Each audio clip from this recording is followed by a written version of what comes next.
پرون یو ځوان راغی، مشر ځوان محترم ځوان، ښه پر غټ کوس باندې ویل یې مولوي صاحب بله ورځ مې په هسپتال تللی یم، یو کار مال وي شی به و، بیا هلته زنانې راغلې.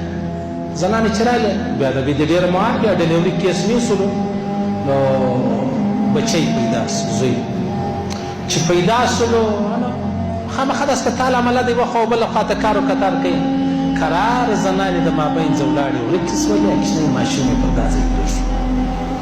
ښه نو بیا اوس به څه چل وکړه؟ بیا هېڅوک یوه خواته وګوره، بله خواته وګوره، کیمرو کې وګوره، اوس ما راوسته نن لسمه څویمه د کور ته شیدې مې ولره راوړې، د کښې چې کوم ضرورتونه دي هغه مې درته ورپوره کړو. ما ته لار راوښیه زه څه چم وکړم. دا په اسلام کې شته که نشته؟ اوله خبره واوره، د الله رسول فرمایي ترغیب و ترهیب حدیث نقل کړی په آخره زمانه کې به د حرامو کشمیان ډېر سي. آخره زمانه کې د قیامت علامه دا ده د حرامو کشمیان به ډېر سي. واسې هسپتالو کې پوښتنه وکړئ، هر ورځ بچی پیدا سو پاته سو، بچی پیدا سو پاته سو. دا د دې قصور د چا دی؟ د دې قصور د چا دی؟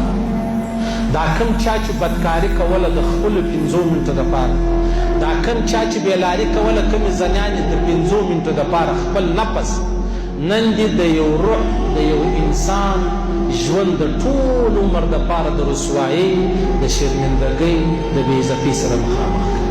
ولې؟ او ته خو دا وایې چې هسپتال زه ولاړم وایي څوک په ما خبر نه دي، او نو د قیامت پر ورځ خو اعلان کېږي پلانی د پلاني زوی یا پلانی د پلانی زوی.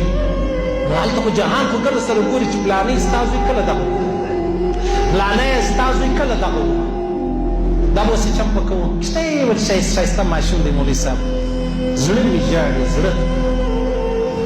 اوس څه چم وکړه؟ دا مسلمانان، دا شیعګان نه، دا روافظ نه، دا د سلفیانو نه، دا د پرویزیانو نه، دا پښتانه، دا د امام صاحب ګروپ نه دی. دا امام صاحب چې ډېر ولاړ دا دغه خلک کوي.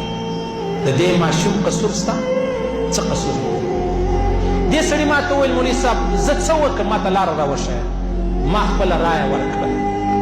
رایه به ته اختلاف وکړي، ملایان بیا هم وکړي، پروا نه لري، هېڅ بله خبره نه ده، هېڅ بله خبره نه ده. ما ورته ویلې چې له کوره احرام وتړې او په پښو روان سي حج لره، ټوله حج په پښو وکړې، واپس بیرته راسې، بیا په پښو باندې څو اجر دی؟ ول ډېر اجر دی، بیخي ډېر. مال چې دا رقم 50 واره ولاړ سې په لا اله الا الله به فکر زما د دغه ماشوم پالل، غټول، ساتل ثواب باندې زیات دی. اوس مې سره وایي چې ښه مولوي صاحب حج دونه لوی عبادت دی. و منم یې دا موږ تر ښوولی دی چې عبادت دی، خو په حج باندې الله پاک نه ابادیږي، په حج باندې بنده نه ابادیږي. دا د خپل ذاتي عمل دی. دلته دا ماشوم پالل، غټول، دا د یو انسان ژوند بچاول دی. نو 50,000 حجونه سړی وکړي ډېر ثواب لري، که د یو انسان ژوند بچاوېده ډېر ثواب دی. پوه شواست؟ پرون یو ځوان راغی، مشر ځوان محترم ځوان، ښه پر غټ کوس باندې ویل یې مولوي صاحب بله ورځ مې په هسپتال تللی یم، یو کار مال وي شی به و،